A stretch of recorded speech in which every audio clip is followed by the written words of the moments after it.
Oke, Shalom, selamat malam Bapak Ibu semuanya. Selamat malam, Lucy. Ya, kita bertemu lagi.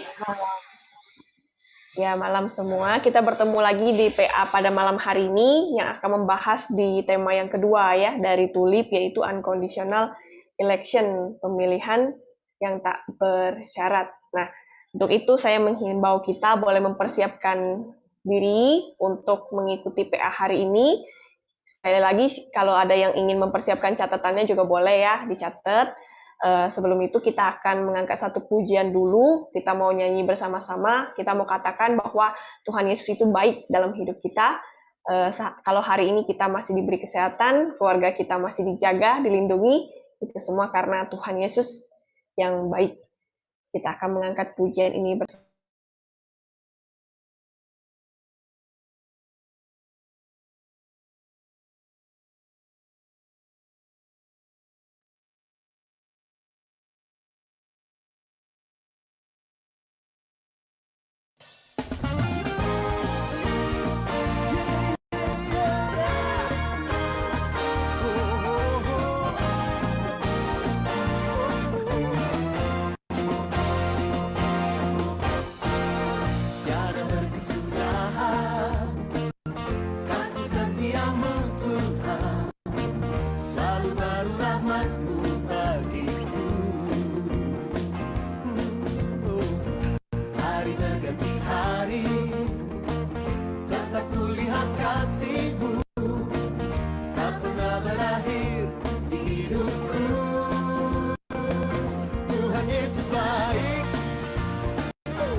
Ya, Tuhan Yesus baik bagi kita ya. Oke, mungkin saya tanya dulu satu persatu ya, gimana kabarnya ya. Pak Andreas, gimana kabarnya Pak hari ini? Saya luar biasa, sehat semua. Aman. Puji Tuhan. Baik, Sehat ya. semua, luar biasa. Musa gimana kabarnya? Ya, baik, puji Tuhan. Baik ya, Musa ya. Ya, baik. Pak Antoni, gimana? Puji Tuhan, luar biasa. Puji Tuhan, luar biasa semua nih kayaknya ya. Ce Yeniwati, Ce gimana kabarnya, Ce? Baik, puji Tuhan lah. Baik ya. Kerjaan masih jalan ya, Ce? Semuanya Ce sehat. Herlina? Oh ya, sehat. Ce Puji Herlina, Ce? Tuhan. Puji Tuhan, baik. Oke. Ce Lilis? Aku harap ada yang jawaban berbeda nih dari Ce Lilis. Gimana, Ce, kabarnya, Ce? Yes. Yes, yes, yes. Masalah minggu. Oke. Luar biasa. Luar biasa, Ce ya. Ce Sucen, gimana, Ce? Kabarnya? Baik. Baik. Ya. Cantau Hayami, gimana Cantau kabarnya hari ini? Sama, baik. Baik juga. Ya, ada Ce Serli ya, baru bergabung, masih connect. Puji Tuhan hari ini semuanya dalam keadaan yang baik ya. Saya percaya bahwa apapun kondisi kita, tapi ketika kita masih sehat, masih kuat, Tuhan baik.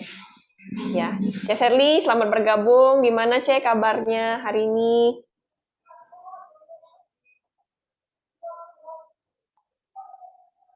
Halo, Ce Serli.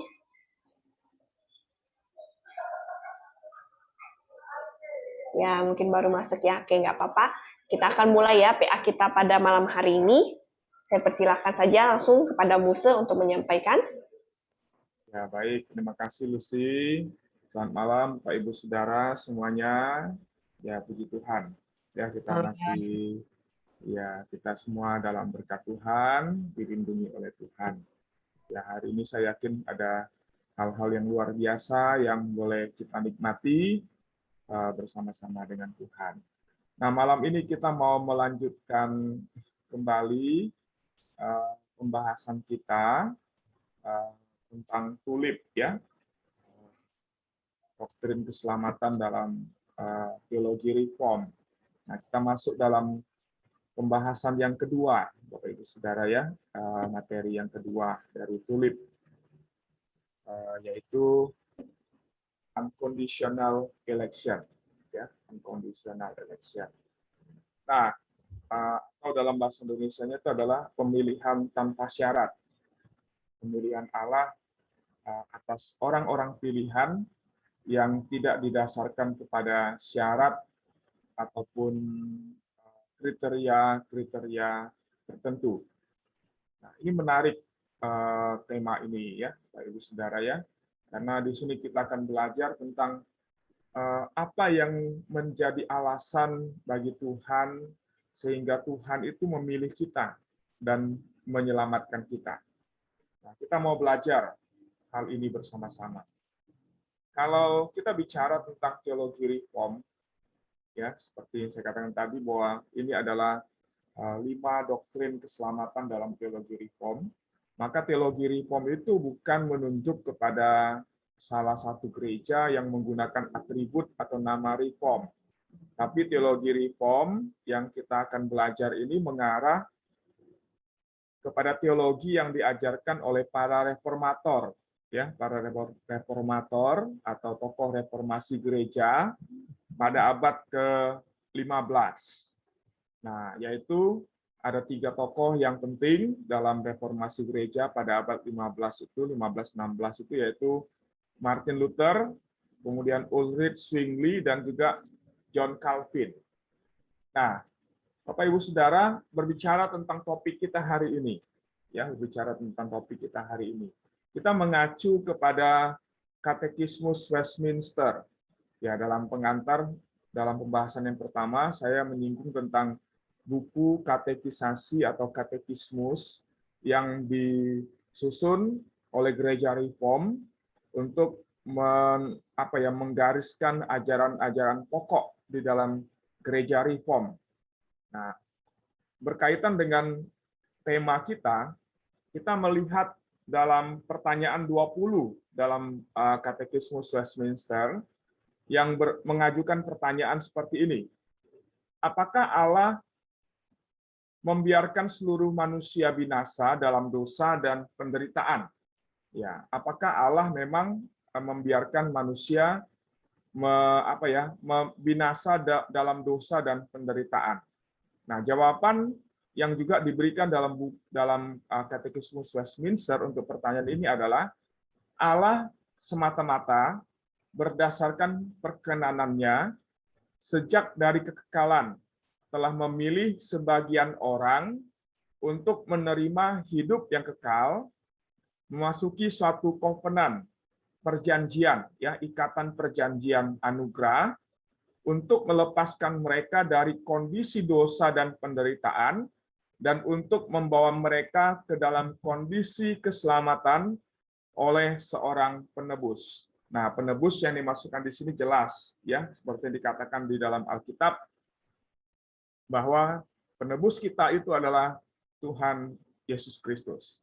Nah, dari hal ini, dari jawaban ini, Bapak Ibu Saudara, kita bisa mengambil satu kesimpulan bahwa Allah tidak akan mungkin membiarkan manusia itu binasa dalam dosa dan kemudian mengalami penderitaan. Nah, karena itu sesuai dengan Alkitab, maka dikatakan bahwa Allah sudah memilih, ya, sudah memilih sebagian orang, ya, dari jumlah manusia di dalam dunia ini yang hidup sepanjang zaman, ya, Allah memilih sebagian orang untuk menerima hidup yang kekal itu dan menerima keselamatan, ya, yang Allah berikan melalui Sang Penebus, yaitu Tuhan Yesus Kristus. Nah, karena itu berdasarkan jawaban di atas, kita mengerti bahwa ada satu hal yang penting berkaitan dengan pemilihan Allah, ya, pemilihan Allah atas orang-orang pilihan untuk menerima anugerah keselamatan itu. Bahwa dalam hal ini yang berperan penting di dalam pemilihan itu adalah kemurahan Allah sendiri, ya, kemurahan Allah sendiri bagi kita orang-orang berdosa. Nah, sehingga pertanyaan itu atau jawaban ini memberikan satu penekanan bahwa manusia diselamatkan bukan karena ada hal yang baik atau karena manusia yang berdosa itu layak untuk diselamatkan, tetapi semata-mata, ya, semua itu bergantung kepada kemurahan Allah, didasarkan kepada kemurahan Allah. Nah, kenapa? Karena Allah membawa para pendosa tersebut keluar dari keadaan penuh dosa dan penderitaan menuju ke suatu keselamatan yang kekal. Allah lah yang membawa para pendosa tersebut keluar. Allah yang membawa orang-orang pilihan itu keluar dari dosa dan kemudian menerima keselamatan yang kekal itu. Nah, karena itu Bapak Ibu Saudara, dari hal ini penting bagi kita untuk menggarisbawahi bahwa Allah memilih orang untuk diselamatkan, ya, itu semata karena tindakan Allah sendiri di dalam kemurahannya yang menganugerahkan keselamatan kepada orang-orang yang dipilihnya, yang ditentukannya sejak semula untuk menerima anugerah keselamatan itu. Nah, berbicara tentang pemilihan, ya, maka kita mengerti bahwa pemilihan itu didasarkan atas kemurahan Allah saja, ya, atas kemurahan Allah saja yang melepaskan orang-orang yang berdosa dari penghukuman dan penderitaan yang kekal. Nah, kemudian juga oleh kuasa Allah, kemurahan Allah dan kuasa Allah yang melepaskan orang berdosa dari keadaan penuh dosa dan juga penderitaan. Nah, karena itu, kalau kita bicara tentang pemilihan Allah, kita menemukan satu pernyataan, ya, berkaitan dengan tema kita, yaitu pemilihan tanpa syarat. Apa yang mau diajarkan oleh teologi Reform berkaitan dengan doktrin ini, doktrin pemilihan tanpa syarat. Bapak Ibu Saudara, yang pertama, kita mengerti bahwa doktrin pemilihan tanpa syarat itu berbicara tentang karya Allah yang telah memilih dari antara sekian banyak orang berdosa, ya, dari sekian banyak orang berdosa, sejumlah tertentu orang untuk diselamatkan. Artinya di sini bahwa doktrin pemilihan tanpa syarat itu bicara tentang karya Tuhan yang memilih, ya, orang-orang tertentu untuk menerima anugerah keselamatan. Nah, dalam hal ini kita mengerti juga bahwa kalau Allah memilih, ada orang yang dipilih untuk menerima anugerah keselamatan itu, artinya juga ada orang yang dipilih untuk atau ditetapkan oleh Tuhan untuk tetap dalam keberadaan dosanya dan akan mengalami penderitaan yang kekal itu. Nah, yang kedua, bahwa Allah telah memilih mereka ini, ya, atau kalau boleh kita katakan bahwa Allah telah memilih kita sebagai orang-orang pilihannya, bukan karena adanya suatu kebaikan di dalam diri kita, manusia yang berdosa, ya, di dalam diri kita orang-orang pilihan.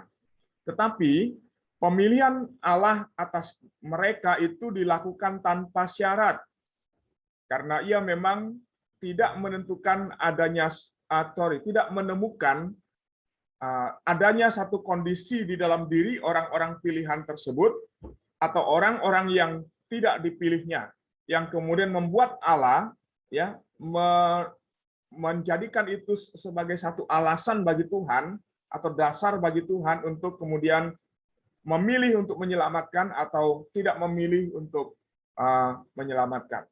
Nah, jadi semata-mata itu bukan karena diri orang yang dipilih, ya, sekali lagi bukan karena diri kita, maka Allah memilih kita untuk menerima anugerah keselamatan itu, ya, tetapi semata-mata kembali lagi itu adalah didasarkan kepada kemurahan Allah. Karena kalau Tuhan mau mendasarkan pemilihannya itu atas kebaikan yang ada di dalam diri kita manusia berdosa, maka sesungguhnya yang akan terjadi adalah tidak akan ada satu orang pun yang akan dapat menerima anugerah keselamatan itu. Tidak akan ada seorang pun yang dapat dipilih oleh Allah untuk menerima keselamatan di dalam Tuhan Yesus Kristus. Maka bahwa pemilihan itu bukan atas dasar kebaikan atau sesuatu yang membuat kita layak di hadapan Allah, sehingga akhirnya Allah memilih kita untuk menerima keselamatan. Yang ketiga, bahwa dalam doktrin ini kita mengerti bahwa Allah telah memilih kita untuk diselamatkan melalui Yesus Kristus saja. Artinya bahwa kita dapat diselamatkan, ya, kecuali hanya di dalam Kristus, ya. Kita hanya dapat diselamatkan melalui Tuhan Yesus Kristus. Karena itu Allah yang telah memilih orang-orang pilihan untuk menerima keselamatan itu, membawa orang-orang pilihan itu kemudian untuk datang kepada Kristus. Nah, sehingga melalui karya Kristus di kayu salib, orang-orang pilihan itu akan dibenarkan, ya, karena kebenaran Kristus yang dikenakan kepada orang pilihan, lalu kemudian orang-orang itu akan diadopsi, ya, diangkat dan diangkat anak, lalu kemudian diberikan status yang baru, sehingga setiap kita menjadi anak-anak Allah. Nah, ini sesuai dengan firman Tuhan dalam Injil Yohanes, pasal 1 ayat 12, yang mengatakan apa? Setiap orang yang menerimanya diberinya kuasa supaya menjadi anak-anak Allah. Nah, ini adalah dasar doktrin pemilihan, ya, berkaitan dengan pemilihan Allah di dalam Kristus yang menyelamatkan orang-orang pilihan, dan kemudian karena karya Kristus di kayu salib, manusia berdosa dibenarkan di hadapan Allah dan diberikan status yang baru, yaitu menjadi anak-anak Allah. Nah, lalu yang keempat, bahwa kita mengerti bahwa doktrin pemilihan tanpa syarat ini dilakukan atau ditetapkan oleh Tuhan sejak kekekalan. Artinya bahwa doktrin ini tidak, atau ajaran ini tidak muncul ketika manusia sudah jatuh dalam dosa, tetapi sejak kekekalan. Ya, kalau kita baca di dalam Efesus pasal yang pertama, ya di situ dikatakan bahwa sejak sebelum segala sesuatu ada. Artinya itu menunjuk kepada apa? Menunjuk kepada penciptaan, Bapak Ibu Saudara. Artinya sebelum semua yang ada di dalam alam semesta ini diciptakan oleh Tuhan, Tuhan telah memilih dan menetapkan kita untuk menerima keselamatan di dalam Tuhan Yesus Kristus. Nah, artinya di sini bahwa karya penyelamatan manusia tersebut telah menjadi rencana Allah bahkan sebelum manusia dilahirkan, bahkan sebelum dunia ini dijadikan. Nah, ini 4 prinsip penting yang dapat kita pahami dari doktrin pemilihan tanpa batas atau unconditional election, ya. Nah, menjadi pertanyaan selanjutnya adalah, kalau tadi kita bertanya apa itu doktrin pemilihan tanpa batas. Pertanyaan kedua bagi kita adalah, mengapa doktrin pemilihan tanpa batas? Mengapa bukan doktrin yang lain atau ajaran yang lainnya? Nah, Bapak Ibu Saudara, berdasarkan 2 pandangan dari teolog Reform, ya. Yang pertama yang bernama Richard D. Phillips, dia mengatakan begini, pemilihan tanpa syarat adalah ajaran Alkitab dan bukan ajaran manusia. Dan alasan inilah mengapa orang sering begitu sulit untuk menerimanya. Ya, memang kalau kita bicara apa yang diungkapkan oleh Richard D. Phillips ini merupakan suatu hal yang seringkali menjadi pertentangan, ya, menjadi pertentangan di dalam diri manusia, ya, ketika berhadapan dengan doktrin pemilihan tanpa batas, menimbulkan banyak sekali pertanyaan, ya, yang membuat orang merasa bingung, merasa tidak nyaman, ya, merasa dan tidak bisa menerima dan lain sebagainya, ya. Nah, lebih jauh lagi, G.I. Williamson mengatakan begini, tidak ada doktrin yang lebih dibenci oleh manusia daripada doktrin pemilihan tanpa syarat. Kenapa? Karena dalam hal ini, doktrin ini menunjukkan bahwa semua usaha manusia di dalam menyelamatkan dirinya dari murka Allah dan penderitaan yang kekal itu adalah satu kesia-siaan. Karena doktrin pemilihan tanpa batas ini menunjukkan bahwa tidak akan ada satu orang pun manusia berdosa yang dapat diselamatkan karena perbuatan baik atau amal hidup yang dia lakukan sepanjang hidupnya. Karena itu semua tidak berguna. Nah, karena itu Williamson mengatakan bahwa tidak ada doktrin yang lebih dibenci oleh manusia berdosa daripada doktrin pemilihan tanpa syarat.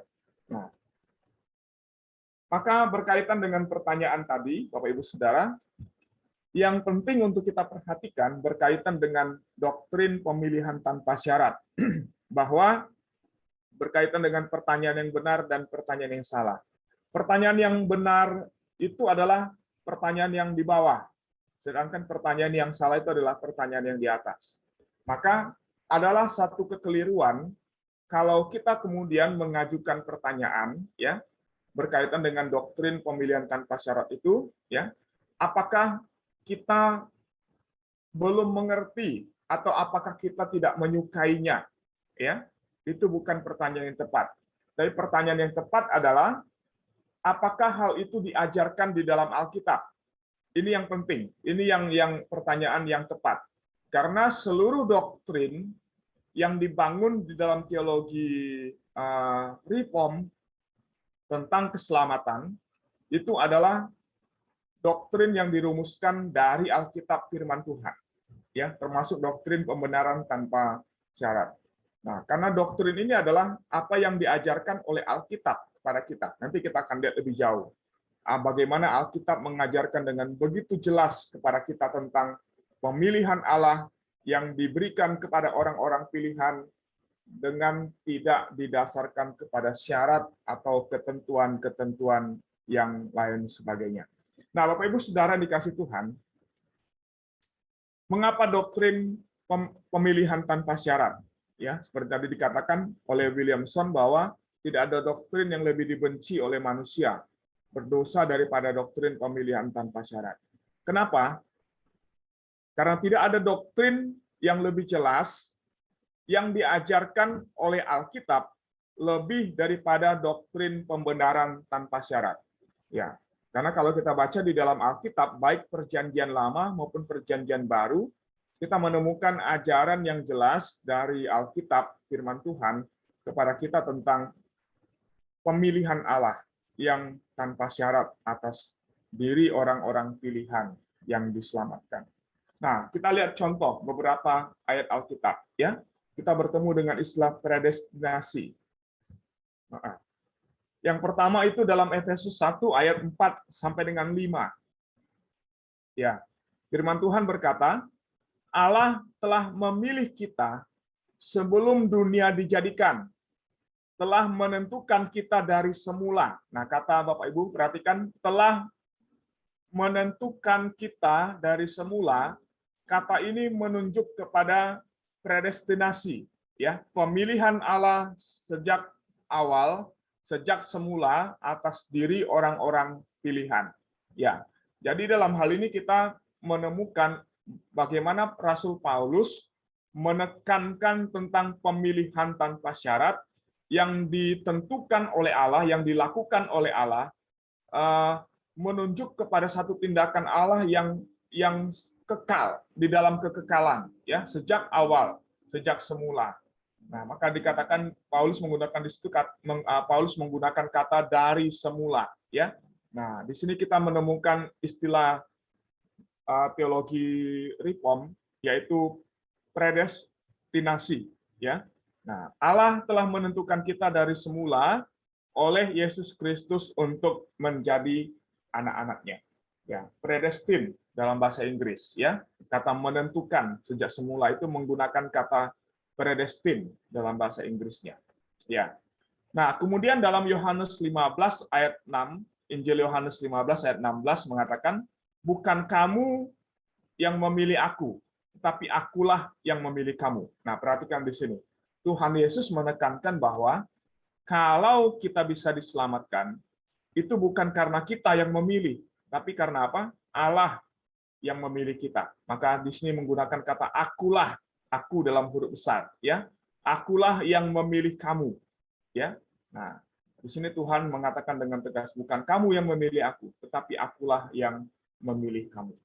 Lalu kemudian Yosua dalam Perjanjian Lama. Nah, istilah predestinasi itu tidak hanya menunjuk kepada satu ajaran baru dalam Perjanjian Baru, tapi sejak Perjanjian Lama konsep ini sudah ada, ajaran ini atau doktrin ini sudah ada. Nah, dalam Yosua 24 ayat 2 sampai dengan 3 berkata demikian. Berkatalah Yosua kepada seluruh bangsa itu, beginilah firman Tuhan Allah Israel.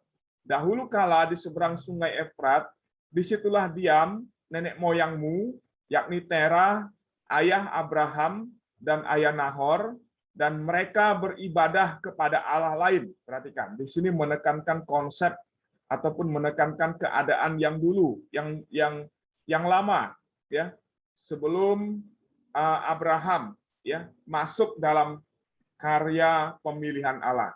Nah, ayat 3 menekankan begini, tetapi aku mengambil Abraham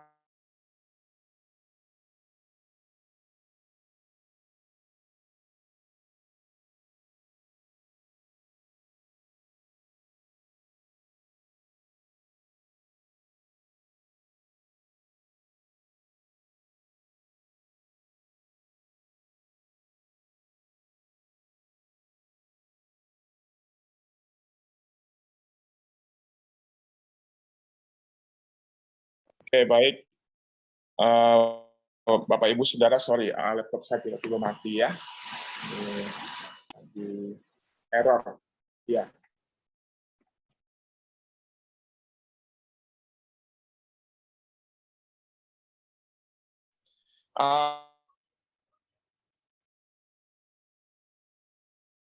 Kitab Yosua tadi, kita menemukan satu kebenaran. Bisa dengar suara saya ya, Bapak Ibu ya? Sorry, laptop saya mati ya. Nah, dari Yosua tadi kita menemukan bahwa konsep predestinasi atau pemilihan Allah sejak semula, ya sejak awal, itu sudah ditekankan sejak dalam Perjanjian Lama. Jadi tidak hanya dalam Perjanjian Baru saja kita menemukan prinsip ini, konsep ini, tetapi juga di dalam Perjanjian Lama kita sudah menemukan dan kita sudah diajarkan kepada kita tentang pemilihan Allah yang tanpa batas itu. Kenapa Allah memilih Abraham? Bukan yang lainnya. Ini menjadi pertanyaan bagi kita, ya kan? Kenapa dari sekian banyak orang yang sejaman dengan Abraham, kok Allah hanya memilih Abraham saja? Nah, kalau kita baca di dalam Yosua tadi ada 3 nama yang disebutkan, yaitu Tera, ya, ayah dari Abraham, dan Nahor saudaranya.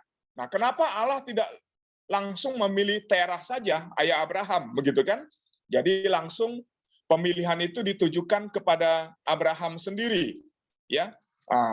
Tetapi kenapa kepada Terah, ayah Abraham? Tapi kok Allah memilih Abraham seperti itu, Bapak Ibu Saudara?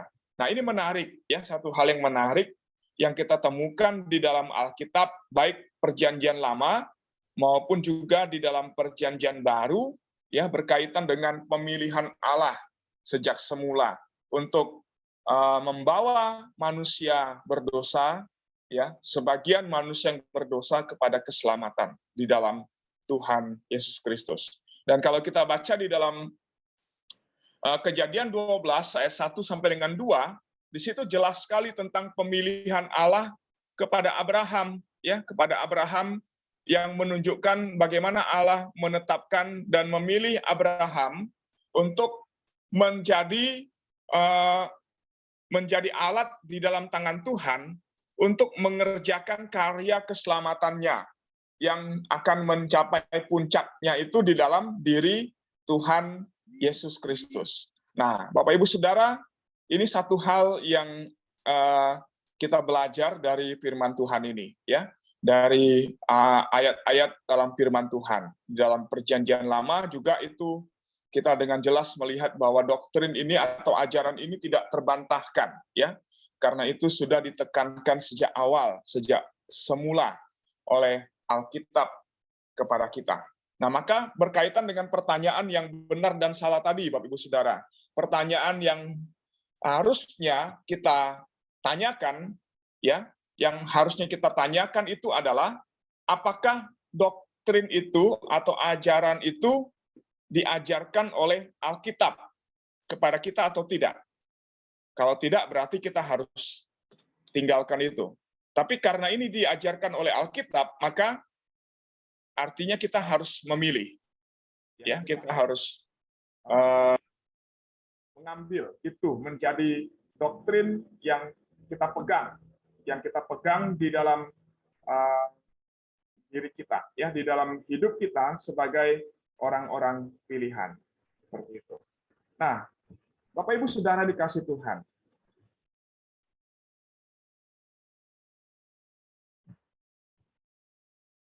ya.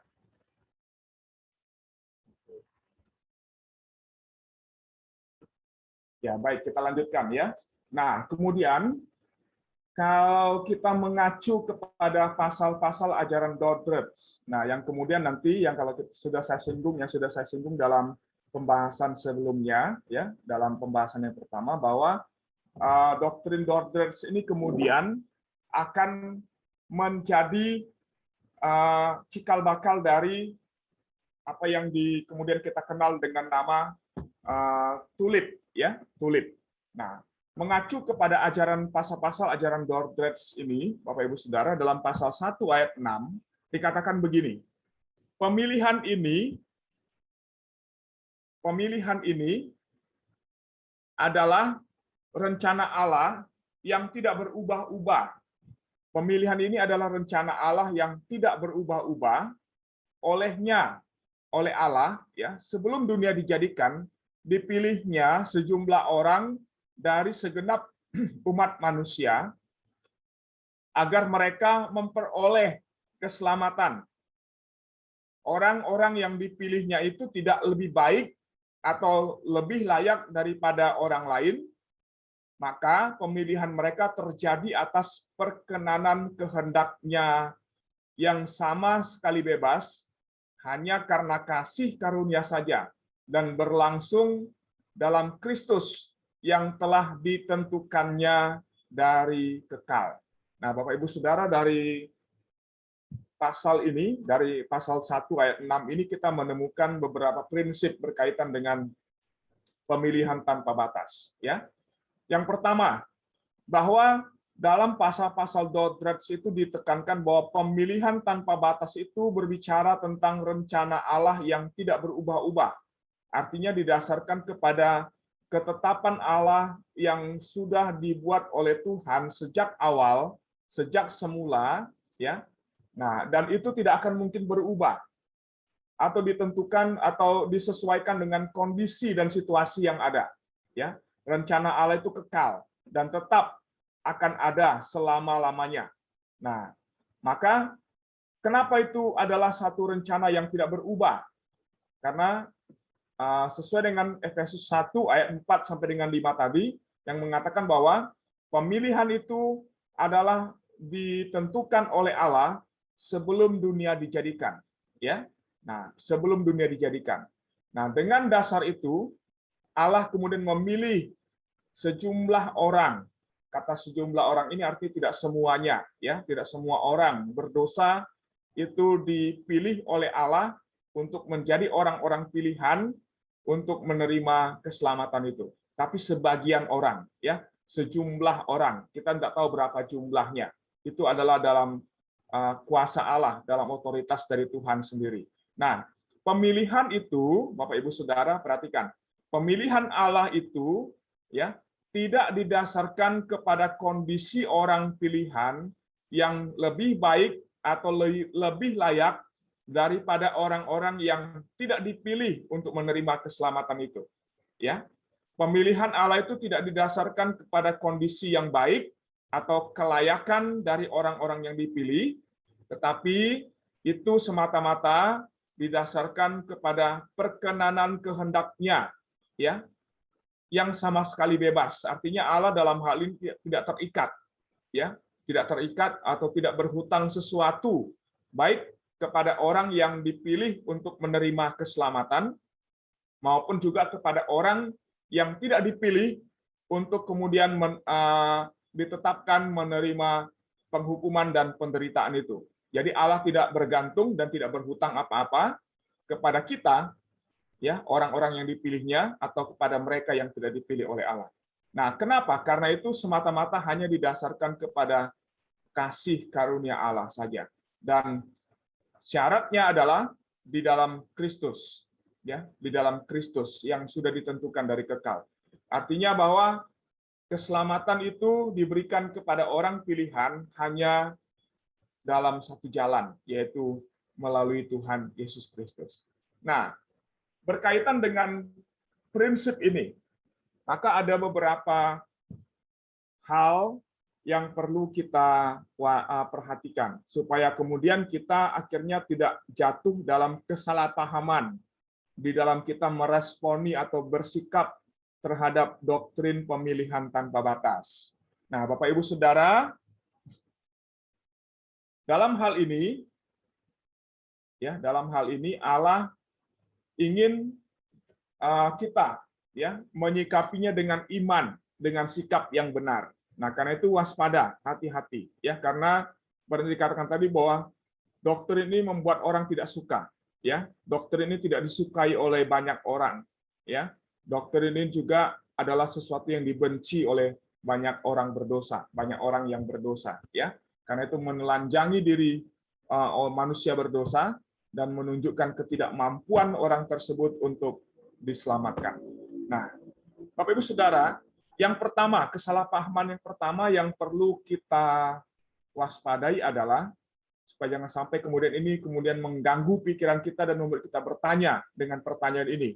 Yang pertama, mengapa Allah memilih orang ini dan bukan orang itu? Atau mengapa Allah berlaku tidak adil?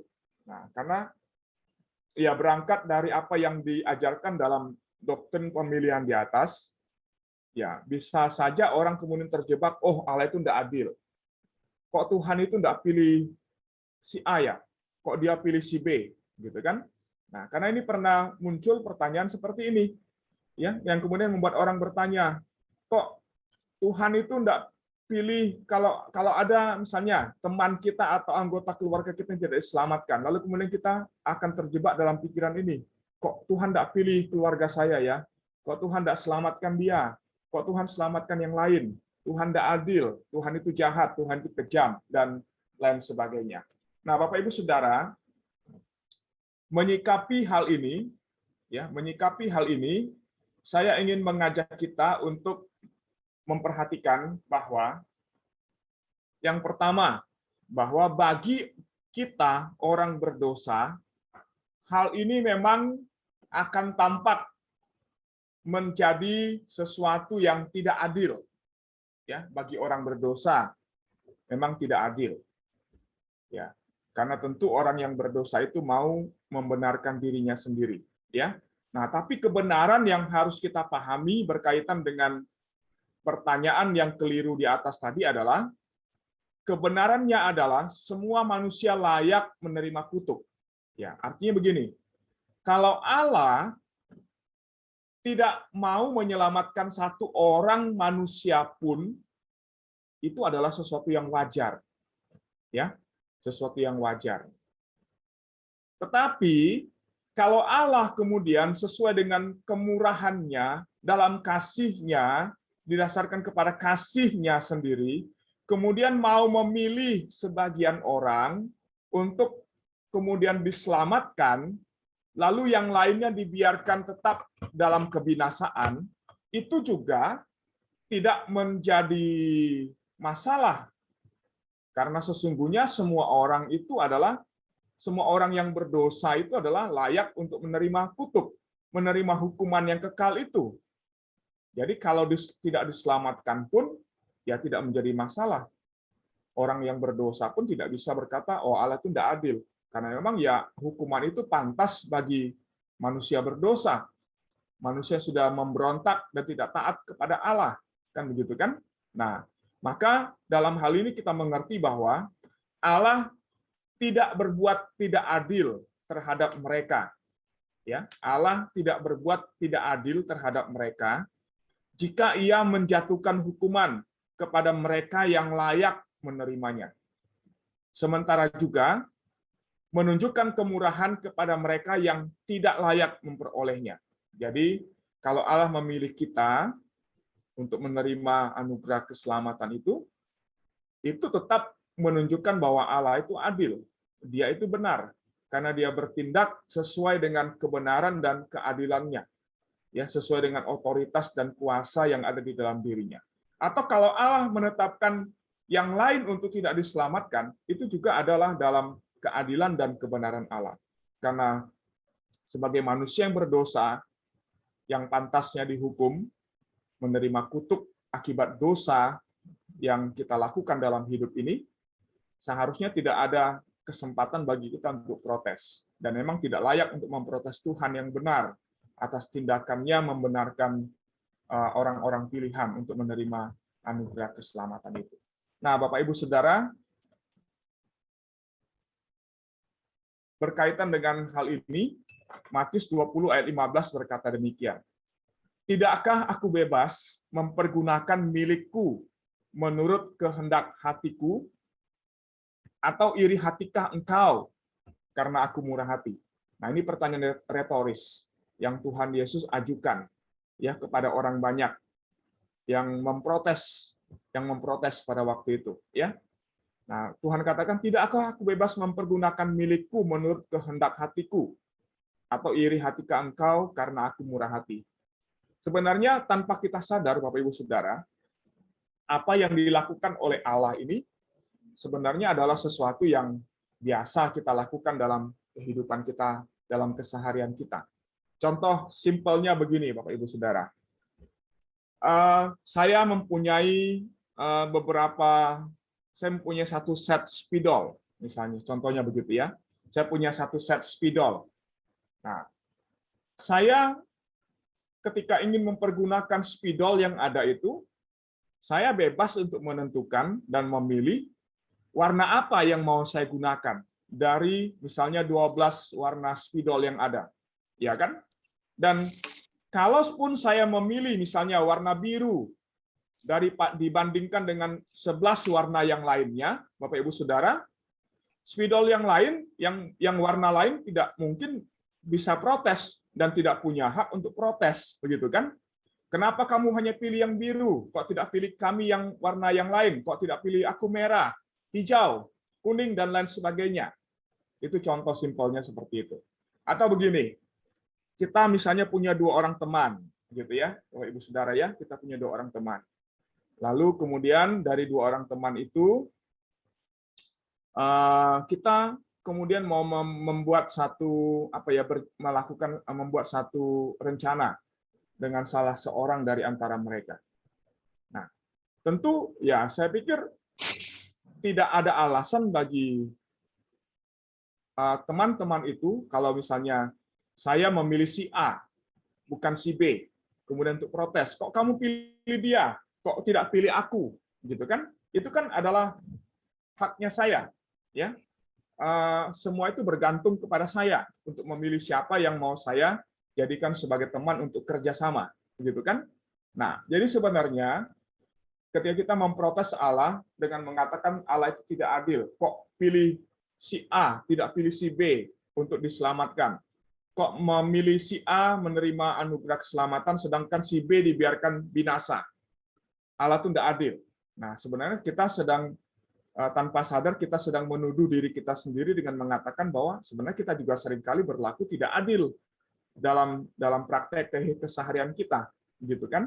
Nah, tetapi tentu Bapak Ibu Saudara, dalam pertanyaan yang pertama ini kita perlu memikirkan dengan benar bahwa itu adalah haknya Tuhan. Kalau Tuhan memilih untuk menyelamatkan seseorang, itu adalah sesuai dengan kemurahannya. Itu adalah sesuai dengan kehendaknya Tuhan. Dan orang yang dipilih atau orang yang tidak dipilih tidak punya hak untuk memprotes atau menuntut, ya, atau kemudian berkata Allah itu tidak adil dan lain sebagainya. Karena itu bergantung kepada prerogatifnya Allah, ya. Nah, kemudian yang kedua, pemahaman keliru yang kedua, ya, yaitu doktrin pemilihan tanpa syarat menjadikan keselamatan semata-mata otomatis. Atau jika Allah memilih saya untuk diselamatkan, maka saya akan tetap selamat, tidak peduli apapun yang saya lakukan.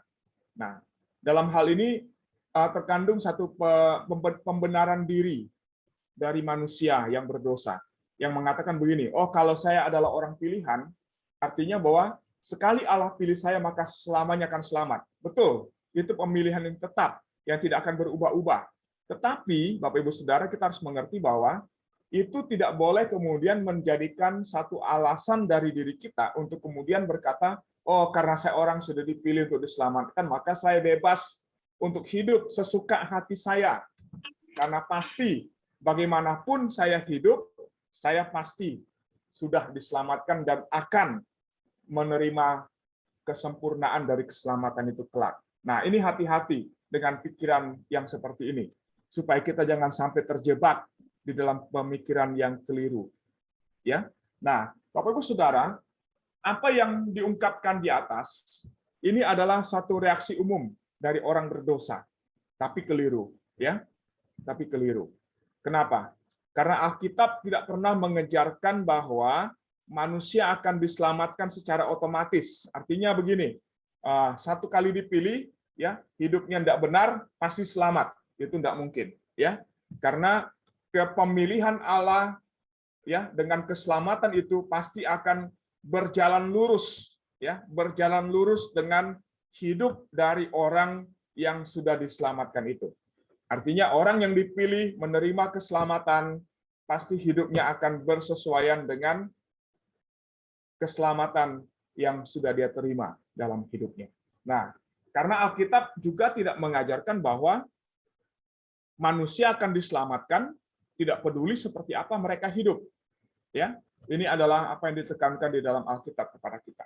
Nah, yang Alkitab ajarkan adalah bahwa Allah telah memilih kita di dalam Kristus untuk satu destiny tertentu, namun Ia juga memilih manusia untuk satu hubungan tertentu yang membawanya kepada tujuan akhir yang telah Ia tetapkan atau rancangkan. Artinya, jika seseorang adalah orang pilihan Allah, maka apa yang dia lakukan jelas memiliki pengaruh atas hidupnya, atas hidup orang pilihan tersebut. Sebab orang tersebut harus bertobat dari dosa-dosanya, percaya kepada Tuhan Yesus Kristus, serta diselamatkan sesuai dengan rancangan Allah. Nah, Bapak Ibu Saudara, dalam hal ini kita mengerti bahwa pemilihan Allah atas orang-orang pilihan itu akan dapat nyata terlihat di dalam cara hidup dari orang pilihan yang dipilih oleh Allah. Artinya kalau ada orang berkata, saya orang pilihan, tapi hidupnya tidak bersesuaian dengan panggilan Allah di dalam pemilihan tersebut, kita bisa menyimpulkan dia bukan orang pilihan. Ya, kita bisa menyimpulkan dia bukan orang pilihan. Apalagi sampai akhir dia tidak bertobat, dia tidak tinggalkan dosa, dia masih tetap hidup dalam dosa, artinya bahwa orang itu bukan orang pilihan, karena dia binasa di dalam dosa-dosanya. Nah, jadi seperti itu Bapak Ibu Saudara. Ya, nah karena itu kita mengerti bahwa umat pilihan diselamatkan berdasarkan perjanjian anugerah yang dinyatakan dalam 3 aspek. Yang pertama, pihak-pihak yang terlibat dalam perjanjian anugerah tersebut adalah Allah Bapa dan Allah Anak sebagai wakil. Lalu yang kedua, syarat perjanjian anugerah itu adalah Kristus dengan mengambil natur manusia, ya, Yesus berinkarnasi menjadi manusia, menggenapi seluruh tuntutan hukum Taurat untuk mendapatkan janji kehidupan yang diberikan kepada umatnya. Jadi, ini adalah persyaratan yang kedua. Lalu yang ketiga adalah janji Allah Bapa adalah mengaruniakan hidup yang kekal kepada semua orang yang telah diwakili oleh Yesus Kristus. Artinya di sini bahwa penegasan yang diberikan kepada orang pilihan bahwa pemilihan itu hanya ada di dalam Tuhan Yesus Kristus.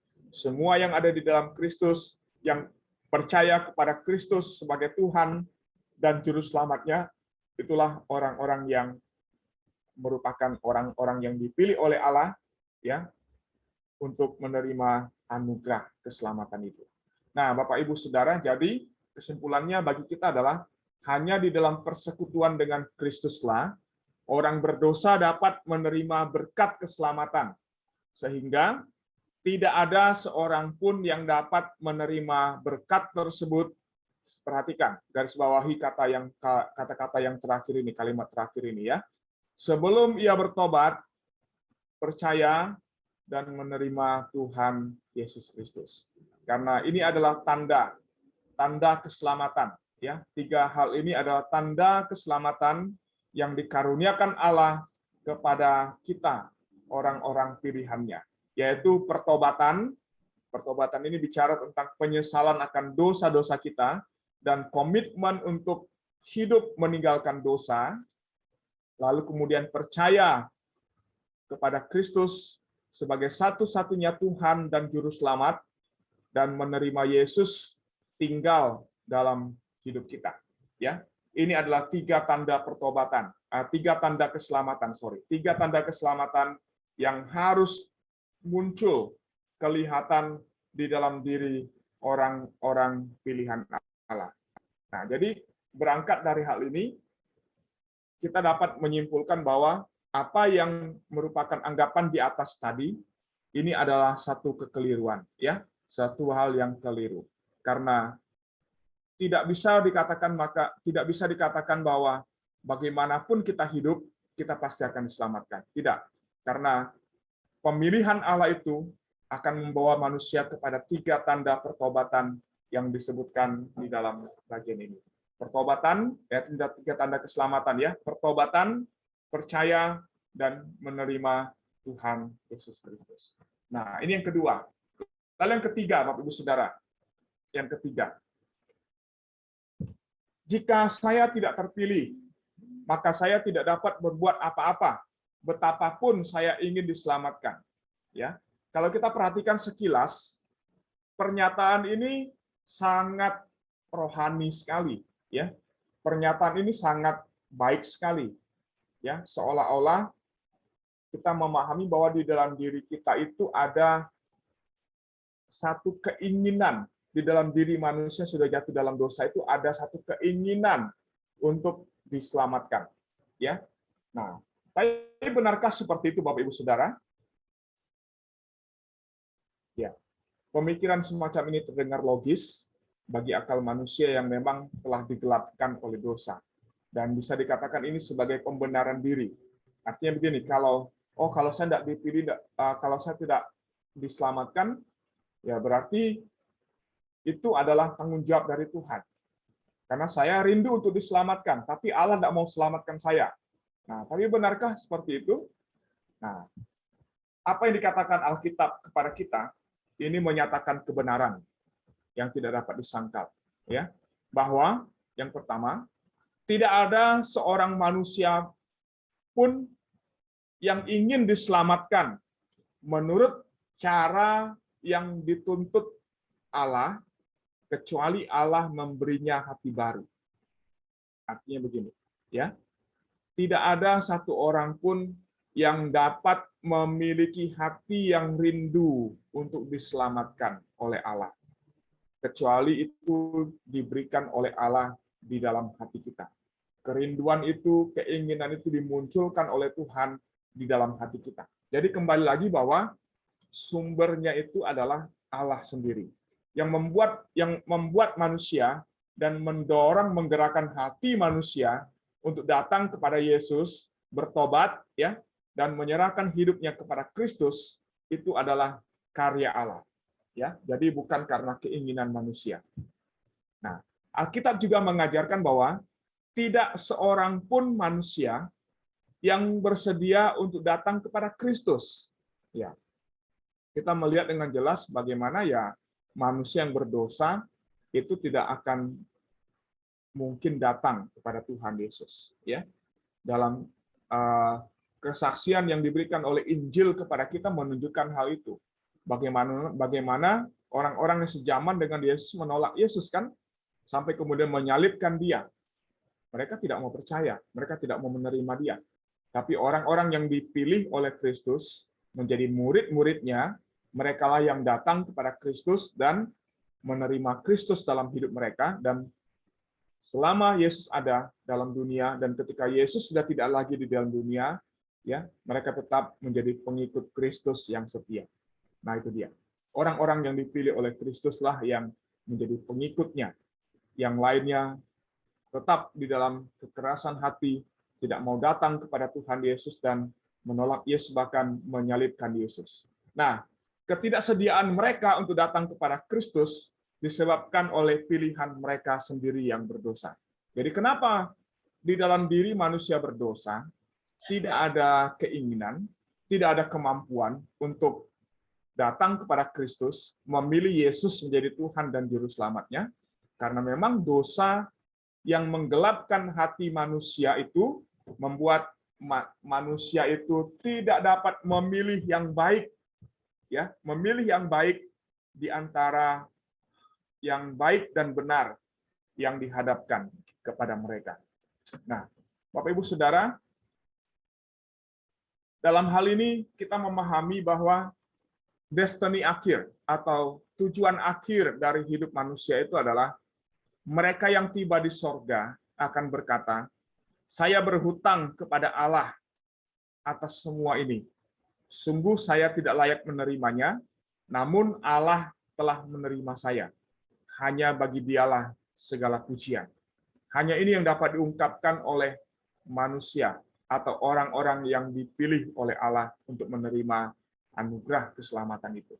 Demikian juga sebaliknya, untuk mereka yang tidak menerima pemilihan keselamatan itu, mereka hanya bisa berkata, ketika mereka tiba pada tujuan akhir yang menyedihkan, mereka akan berkata, semua ini memang kesalahan saya sendiri. Saya layak menerimanya, karena saya berdosa di dalam Adam serta jatuh bersamanya. Ya, saya terlebih layak menerimanya karena saya tidak bersedia untuk datang kepada Kristus di dalam iman dan pertobatan. Saya tidak memilih untuk percaya kepada Kristus. Jadi, saya sendirilah yang harus dipersalahkan. Nah, ini adalah hal yang akhirnya akan timbul di dalam hati, baik di dalam orang-orang yang dipilih, hanya ada pujian bagi Allah, maupun bagi orang-orang yang tidak meresponi panggilan Allah atas hidupnya, mereka hanya akan mempersalahkan dirinya sendiri, ya, hanya akan mempersalahkan dirinya sendiri. Nah, Bapak Ibu Saudara yang dikasihi Tuhan, di satu sisi hal ini mengajarkan kepada kita sebagai orang percaya bahwa tidak ada alasan untuk menyombongkan diri karena kita orang yang diselamatkan. Karena kita harus ingat bahwa di dalam penyelamatan itu tidak ada jasa baik dari kita sedikit pun, ya, setitik pun tidak ada. Di sisi yang lain, tidak ada alasan untuk mengeluh, ya, karena orang-orang yang tidak diselamatkan itu, mereka pantas menerimanya karena mereka telah memilih untuk menolak Yesus seumur hidup mereka. Nah, Bapak Ibu Saudara, berdasarkan apa yang dikatakan di dalam pembahasan kita berkaitan dengan pandangan yang ketiga tadi, dan juga seluruh bagian yang kita bahas pada malam hari ini, saya ingin mengajak kita untuk baca bersama-sama ayat firman Tuhan ini, 2 Petrus 1 ayat 10 sampai dengan 11. Ya, mari kita buka speaker kita baca bersama-sama. Oke, 1, 2 ya. Karena itu, saudara-saudaraku, berusahalah sungguh-sungguh supaya panggilan dan pemilihanmu makin teguh, sebab jikalau kamu melakukannya, kamu tidak akan pernah tersandung. Dengan demikian, kepada kamu akan dikaruniakan hak penuh untuk memasuki kerajaan kekal, yaitu kerajaan Tuhan dan Juru Selamat kita, Yesus Kristus.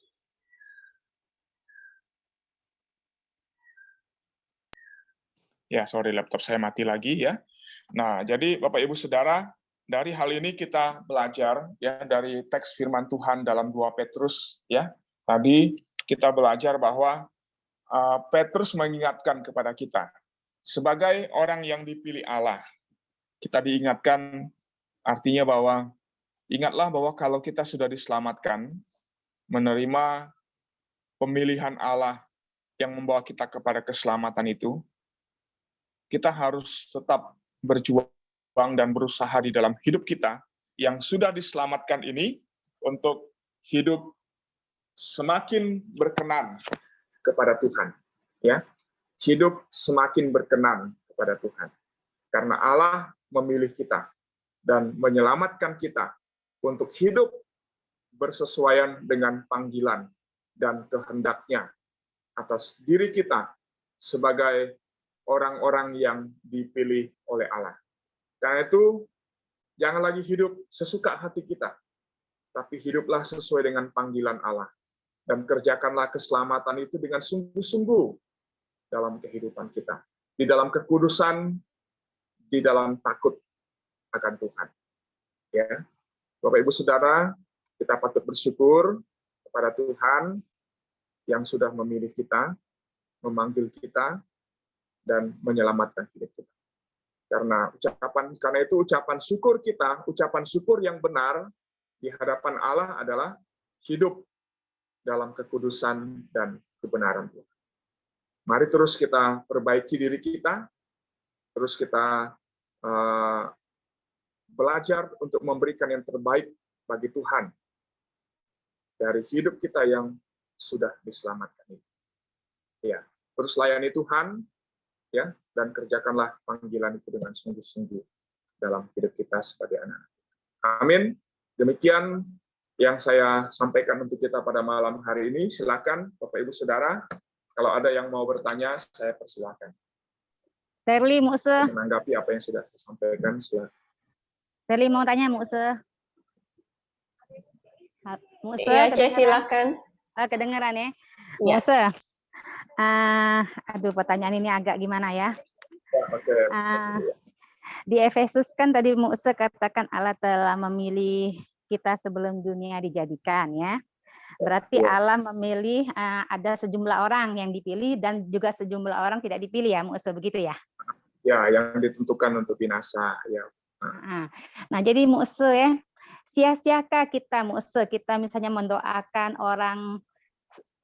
seseorang atau kayak inilah, misalnya orang tua Serly gitu, Mama Papa Serly doakan mereka ya, Serly ini kasih tahu mereka pekabaran Injil ya. Tapi mereka tidak dalam lingkup yang dipilih Allah, nah gitu. Ya. Sia-siakah? Ya, memang itu adalah satu realita fakta yang kita mengerti dari doktrin pemilihan tanpa syarat, ya. Tetapi dalam hal ini, Bapak Ibu Saudara, kita tidak boleh kemudian akhirnya berkecil hati, apalagi kemudian akhirnya mengambil sikap kalau begitu ya sudah tidak usah menginjili. Kenapa? Karena dari sisi kita sebagai manusia, kita kan tidak tahu siapa orang-orang yang dipilih oleh Allah atau tidak, ya kan? Kita tidak bisa tahu itu. Yang tahu itu adalah Tuhan sendiri. Yang jelas bahwa Tuhan itu tahu siapa orang-orang yang Dia pilih untuk menerima keselamatan itu, dan siapa yang memang ditetapkan untuk binasa. Nah, bagian kita adalah menyatakan Injil memberitakan Injil kepada orang-orang yang ada di sekitar kita, keluarga kita kah yang belum percaya, teman-teman kita kah yang belum percaya, tetangga yang bersebelahan rumah atau yang ada di lingkungan kita, atau orang-orang yang kita kenal. Bagian kita adalah memberitakan Injil. Justru sebenarnya sebaliknya hal itu harus menjadi pemacu pemacu dan daya semangat yang semakin mengkobarkan hati kita untuk memberitakan Injil. Karena tadi kita nggak tahu siapa yang dipilih oleh Allah, siapa yang tidak dipilih, gitu kan? Nah, maka ya selagi masih ada kesempatan kita harus berjuang, berusaha dengan sungguh-sungguh untuk memberitakan Injil, ya, memberitakan Injil kepada keluarga kita kah, kepada teman-teman kita kah, atau kepada yang lainnya. Ya, supaya apa? Supaya kalau ternyata orang tua kita, keluarga kita, atau siapapun itu adalah orang pilihan, dan kita sudah beritakan Injil kepada mereka, maka hati mereka akan digerakkan, didorong oleh Tuhan untuk kemudian mau percaya dan menerima Tuhan Yesus Kristus. Kalau menurut saya kita harus mengambil sisi yang sebaliknya, Bu. Jangan akhirnya kita ambil sisi yang tadi, ya. Oh, kalau gitu ngapain saya beritakan Injil? Toh semua bergantung kepada Tuhan, siapa yang diselamatkan dan siapa yang tidak diselamatkan. Nah, bagian kita adalah melihat sisi yang sebaliknya. Oh, kalau begitu, saya harus mencari sebanyak-banyaknya orang-orang yang merupakan orang-orang pilihan Allah, supaya mereka yang merupakan orang-orang pilihan itu bisa segera bertobat, dan mereka segera menerima anugerah keselamatan itu. Nah, kalau dari saya, lebih melihat kepada hal itu, Bu Serly. Ya, Bapak Ibu yang lain juga. Jadi jangan kita lihat dari sisi negatifnya. Nah, maka tadi itulah, kan tadi ada tiga pernyataan yang keliru kan, yang kita sudah bahas dalam pembahasan itu. Nah, mungkin bisa ditambahkan lagi satu lagi, pernyataan keempat, ya, pernyataan keliru yang keempat, ya, berkaitan dengan doktrin pemilihan tanpa batas ini. Jadi seperti itu, Bu Serly. Ya. Nah, harusnya dengan hal ini Bu Serly harus semakin lebih giat lagi memberitakan Injil kepada papa mama, kepada Cece atau kepada Koko yang belum percaya Tuhan, supaya ya kita kan tidak tahu. Ya, harapan kita, doa kita adalah mereka adalah orang-orang pilihan, dan dengan itu ya semakin cepat mereka masuk dalam karya keselamatan Allah. Nah, seperti Pak Hendra kan gitu juga ya, Bu Serly ya. Awalnya kan menolak. Nah, itu kan kalau dilihat dari sisi itu jelas sekali tuh, berarti kita mau menyimpulkan dari realita yang ada, berarti dia ini orang pilihan nih. Ya udahlah, nggak usah beritakan Injil, gitu kan?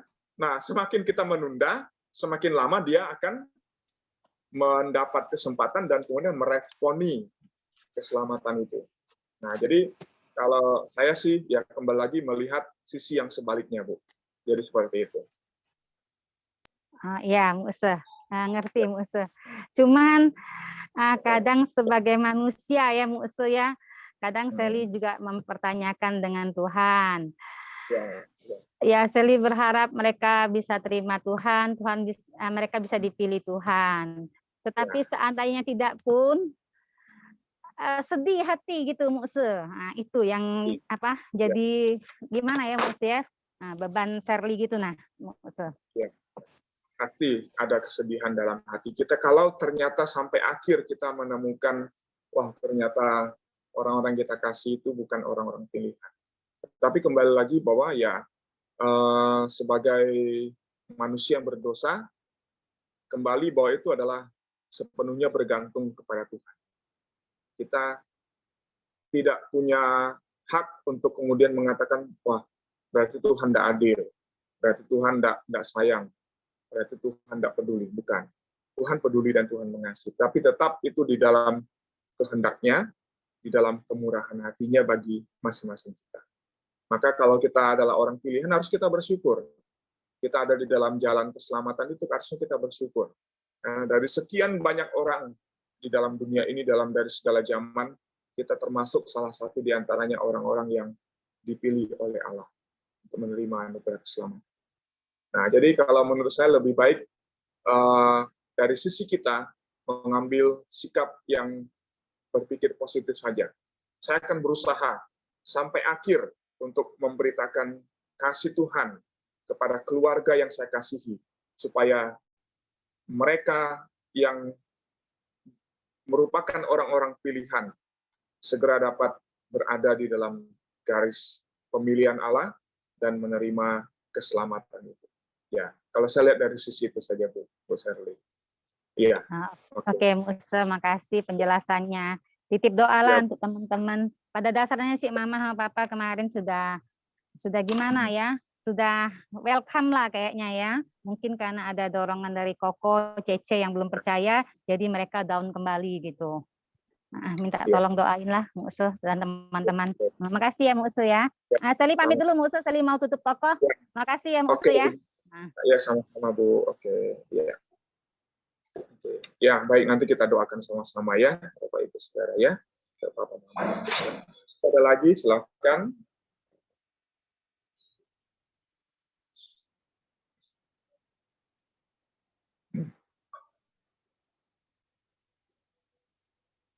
Oke, adakah lagi Bapak Ibu? Kalau tidak ada, kita akan lanjut ke pokok doa.